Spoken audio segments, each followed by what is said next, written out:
Nuestra generación quiere aprender de historia, pero también escribirla. Queremos hablar de política e incidir en ella. Queremos escuchar, pero también ser escuchados.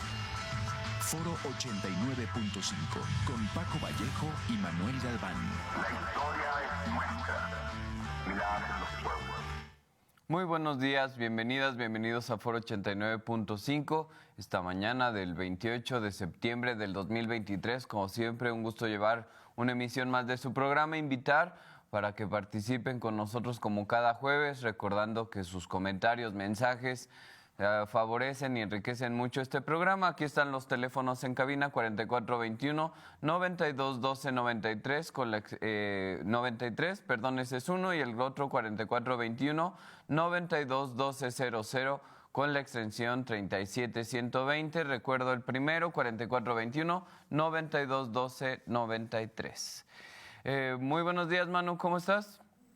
¿Qué tal, Paco? Muy bien, muy buenos días, saludos a todo el auditorio.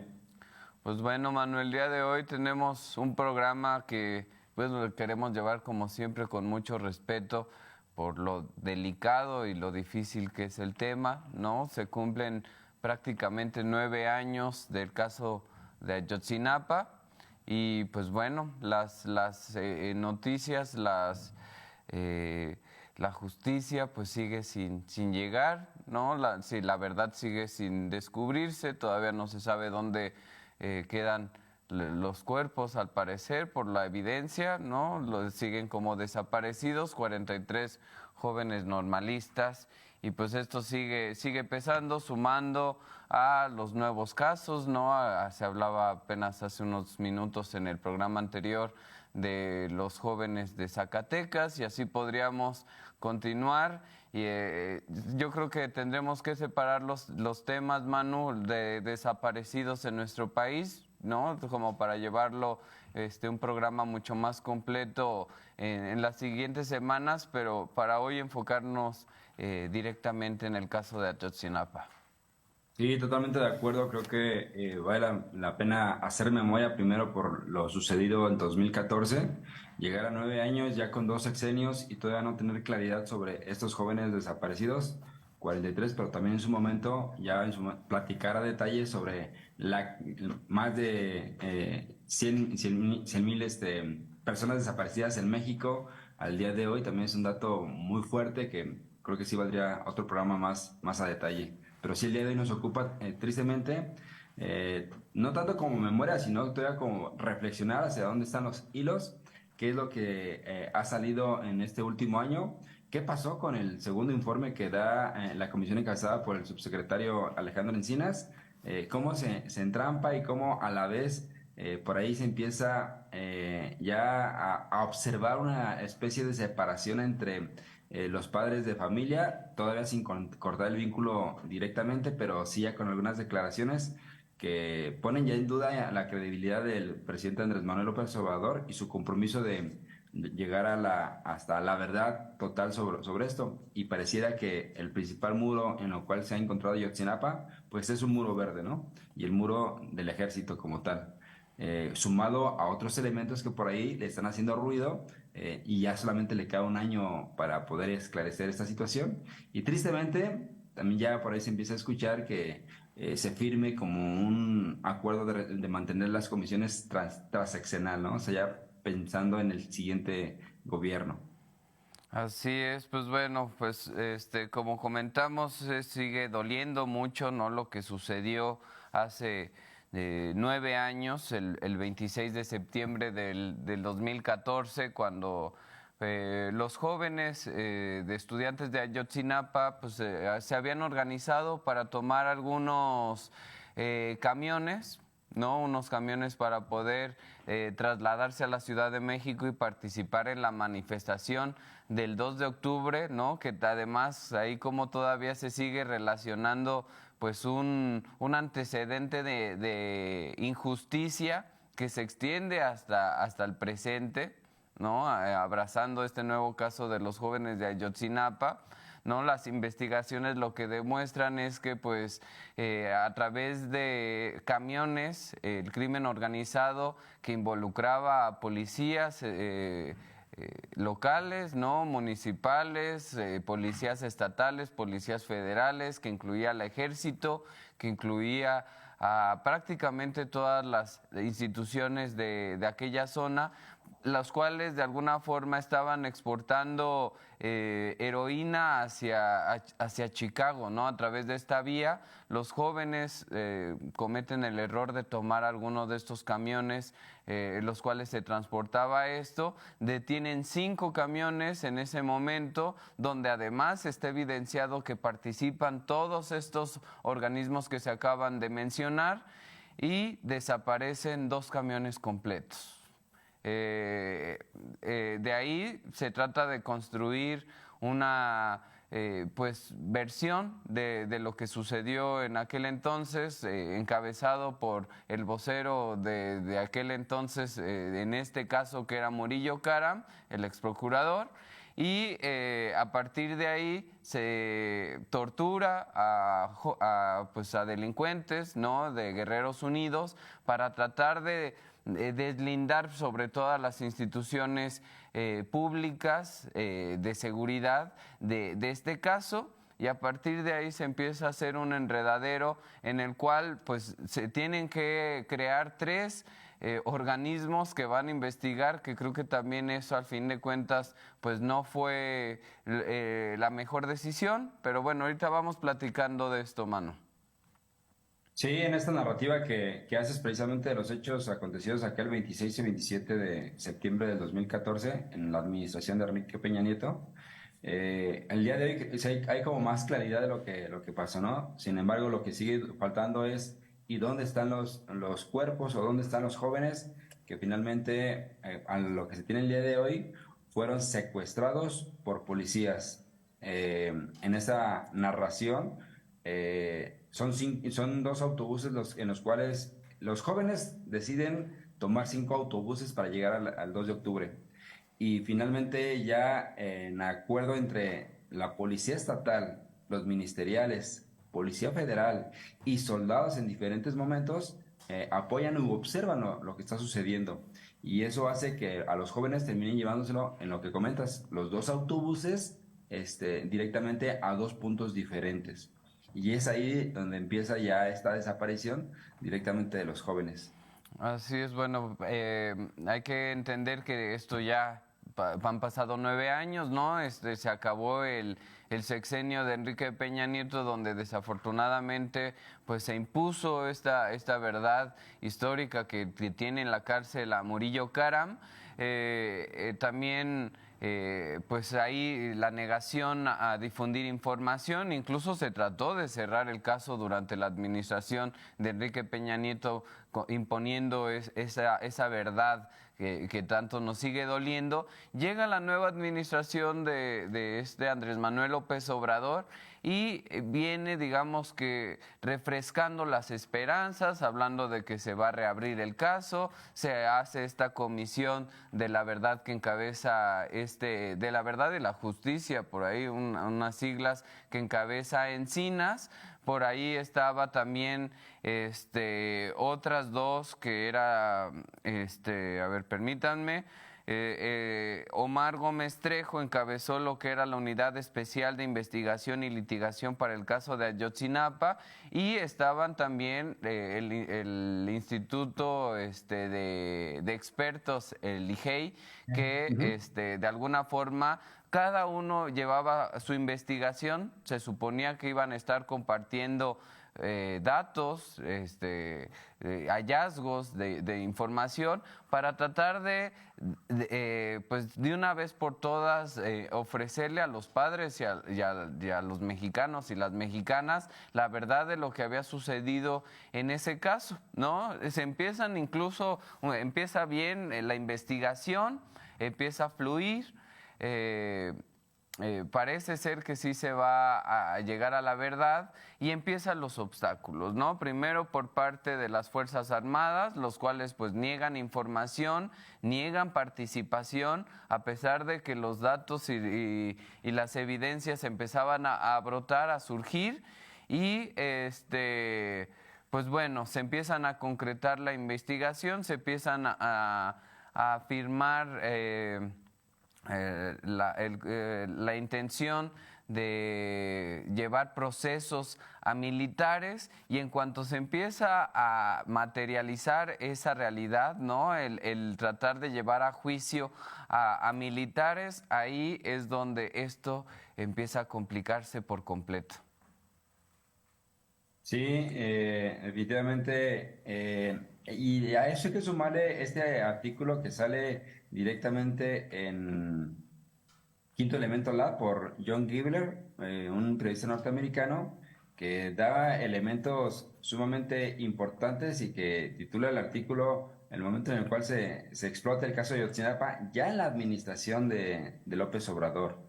Y ahí a través de una entrevista que le hace precisamente a este fiscal que comentas, a Gómez Trejo, ex fiscal directamente de lo que sería la Unidad Especial de Investigación y Litigación para el caso de Ayotzinapa, eh, lleva una serie de narraciones sobre lo sucedido, en la cual hasta cierto punto ya empieza a comprometer al actual gobierno, ya no al de Peña Nieto, sino ya al gobierno de López Obrador, ante las declaraciones de este ex fiscal, que ahora se encuentra en Estados Unidos, por seguridad propia y porque al parecer no realizó los trabajos como el fiscal general Gertz Manero se lo solicitó ante estas reuniones o desayunos que tenía programados con varias personalidades, ¿no? Así es, bueno, para darle un poco más de cronología al tema, empieza la administración de Andrés Manuel López Obrador en el 2018 y se va a ir avanzando en las investigaciones. Como comentamos, pues va a haber obstáculos, por ejemplo, por parte de las Fuerzas Armadas para no entregar información, para evitar que se incluso se entreviste a los posibles participantes en el caso.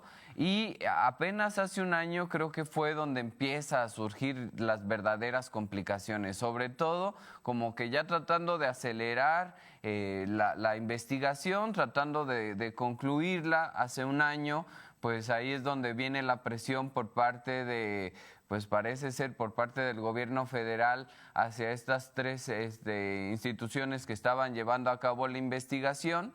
Y a partir de esto pues vienen ya las complicaciones, el IGEI pues se empieza a desintegrar, se empiezan a ir los integrantes, ¿no? Sintiéndose no validados de su información, información además muy valiosa se hace pública, y entonces al hacerse pública ya no puede integrarse a los archivos que están llevando a cabo los juicios, y entonces una sarta de situaciones. Sale Encinas también a tratar de velar de una vez por todas lo que sucedió y cómo habían asesinado a los jóvenes estudiantes, y esto pues basado en una información que ni siquiera conocían las otras dos instituciones encargadas de la investigación, ¿no? Al parecer, finalmente estas ni siquiera tenían validez legal, ¿no? Porque se trataban de unos screenshots de WhatsApp que ni siquiera eran los modos en los cuales se comunicaba este grupo criminal de Guerreros Unidos. Y cuando hablamos de Guerreros Unidos no pensemos nada más en gente común, sino que estamos hablando de policías, estamos hablando de funcionarios públicos, del Poder Judicial, estamos hablando del Ejército, y luego hay que aunar otra cosa, ¿no? Porque una cosa es la primera etapa, que es la desaparición de los jóvenes, y otra el proceso de investigación donde muchos funcionarios públicos encubrieron precisamente datos, escondieron archivos, destruyeron otras informaciones, y esto los hace cómplices de la desaparición. Entonces estamos viendo dos escenarios: el escenario A, que es el evento como tal, y el escenario B, que es ya todos los obstáculos que se llevan a cabo a lo largo de la investigación, perdón. Sí, sí, y esta investigación que ya se topó, platicábamos hace un año sobre al ejército directamente como principal acusador, porque empezaron, una vez que toma López Obrador y estas comisiones que se generan, a darle seguimiento a la situación, pero nunca había sido tocado el ejército no había sido mencionado. Eso hace precisamente que este gobierno lo meta directamente a la agenda, a pesar de que el ejército coloca resistencia y sigue colocando resistencia. Es cierto que el día de hoy ya hay algunos militares detenidos, además de todos los más de 120 personas entre policías, individuos del crimen organizado, dos generales como tal. Entonces, sí hay unas acciones que se han sumado y a esto, pero hay una insatisfacción directa en los jóvenes porque todavía pareciera que hay de repente expresiones de como está el presidente de ya se entregó toda la información. Y luego, tristemente, creo que una declaración que no le favoreció mucho a López Obrador fue no fue el ejército y no, ya se entregó toda la información. Cuando él directamente como oposición, siendo candidato, sí tomó en su momento el caso de Ayotzinapa como una bandera hasta política y, y se comprometió directamente, es más, tomó una posición porque le exigió uno de los padres de familia en alguna de sus plenarias, le exigió que se postulara directamente como, que colocara su postura directamente sobre el caso de Ayotzinapa, en la cual dijo, me comprometo a generar esta comisión y vamos a ir por la verdad total, ¿no? Entonces, ya 5 años, pareciera que ya hay elementos que pueden un poco complicar el cierre de su sexenio con ese caso en el particular. Así es, bueno, le voy a dar lectura a un mensaje, dice, saludos a ambos respecto al tema de Ayotzinapa. El presidente está y falla porque no esclarece nada y los padres siguen estando inconformes con los resultados. La verdad es que los estudiantes están muertos y es imposible traerlos vivos. Que les digan la verdad, están muertos. Bueno, esto nos dice el señor Sánchez de la Colonia Centro. Y bueno, la evidencia arroja que muy probablemente, pues sí, ya ninguno de ellos está vivo. Pues también siendo realistas, pues por ahí va el tema. Sin embargo, siguen siendo desaparecidos hasta no encontrar restos de estas personas. Por eso el estatus y por eso se sigue mencionando como desaparecidos. Y bueno, comentábamos de cómo precisamente hace un año esta comisión, pues, ¿cómo se llama? Esta... ¿El hate, mejor? A ver, aquí lo tengo. Esta unidad especial encabezada por Omar Gómez Trejo, que también su historia es muy interesante porque desde el inicio se ve involucrado sin querer en el caso de Ayotzinapa por la ONU y poco a poco pues se va involucrando hasta que los mismos padres de familia apoyan su participación como fiscal para el caso. ¿No? Llevan a cabo una investigación muy interesante donde incluso ellos tenían la lista de 20 militares los cuales se iban a llevar a juicio. Si se acuerdan, hace un año se soltó esta lista y entonces salió el presidente y dijo, no, a ver, ya trataron de inflar la lista de militares involucrados en el caso de Ayotzinapa, en realidad solamente son 5, ya están detenidos y se acabó el caso. Bueno, ya pasó un año y resulta que nuevamente se han reactivado las 16... ¿Perdón? ¿Órdenes de aprehensión? Las 16 órdenes de aprehensión en contra de esos militares que en algún momento se trató de deslindar, argumentando que no había hecho bien su trabajo precisamente el fiscal Omar Gómez Trejo. Y ahora resulta que en realidad sí debieron de haberse atendido estas medidas. Lo que hay que también aquí considerar es que hace un año estaba el debate muy, muy fuerte para que se incluyera a la Guardia Nacional precisamente en manos de estas fuerzas públicas y entonces no querían que hubiera un escándalo tan alto. De hecho, se reitera varias veces, el presidente lo ha reiterado, que no fue el ejército, sino que fueron algunos integrantes del ejército. Es decir, no fue la institución, sino que fueron algunos integrantes de esta institución los que participaron acompañados de la mano del crimen organizado, ¿no? Entonces, pues bueno, son de estas declaraciones que siguen doliendo, sobre todo porque pues se le sigue dando mucho poder, mucha fuerza al ejército, y pues cuando se les da demasiada fuerza, pues se dan este tipo de situaciones, ¿no? Donde se abusa, donde se da estos excesos y lo peor del caso es que no se puede concretar la justicia porque se obstaculiza todo esto, no solamente a través de la destrucción de información y de datos, sino también a través de la presión política y del poder, lo cual pues sigue siendo una situación que lastima, ¿no? Porque este es un caso que no se olvida, está muy fresco y además es algo que creo que la ciudadanía, la población mexicana requeríamos de que ya por una vez por todas se demostrara que se puede llevar justicia, que se puede aclarar a pesar de todos los obstáculos y a pesar del poder y la fuerza que pueda tener o una institución o un individuo. Sí, definitivamente es un caso en el cual hemos pasado de tener procuradurías a fiscalías. O sea, pareciera que ya el día de hoy con las nuevas instituciones legales o instituciones del Estado, esto podría dar más claridad en el menor tiempo posible, pero ya vamos a cerrar el segundo sexenio y no sucede esta situación, ¿no? Entonces sí es algo complicado. Aquí vale la pena nada más para agregar a lo que comentas. Precisamente cuando se hacen esas órdenes de aprehensión contra los 19 militares hace un año, la cual causó precisamente la salida de Omar Gómez Trejo como fiscal especial, Sí. que tomó el cargo a sus 39 años directamente respaldado por los padres de familia.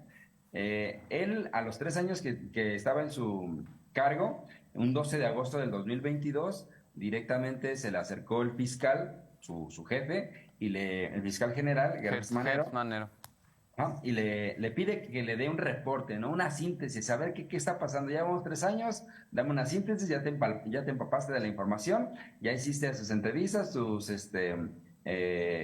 seguimiento puntual, necesito un reporte porque tengo un desayuno. Y resulta que en ese desayuno iba a estar presente el presidente de la República, Andrés Manuel López Obrador, el secretario de Gobernación, Adán Augusto López, el ministro de la Suprema Corte de Justicia, Arturo Saldívar, y el subsecretario de Derechos Humanos, Alejandro Encinas.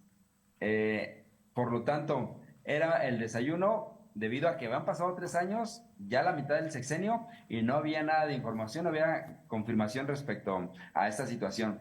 Y le exige directamente a Alejandro Gertz Manero que ya se lleven a cabo acciones que sean importantes, al menos, no tanto hablando mediáticamente, pero que sí jugarían un papel relevante. Están estas órdenes de aprehensión contra los militares, siguiendo precisamente la pista, y en ese momento, a él, una vez que él pide un tiempo ampliado para finales de año de 2022, que sería en diciembre, para poder concluir y hacer las órdenes de aprehensión de forma correcta, le dice Gertz Manero, no, es mucho tiempo, ya tiene que ser para hoy. Rápido.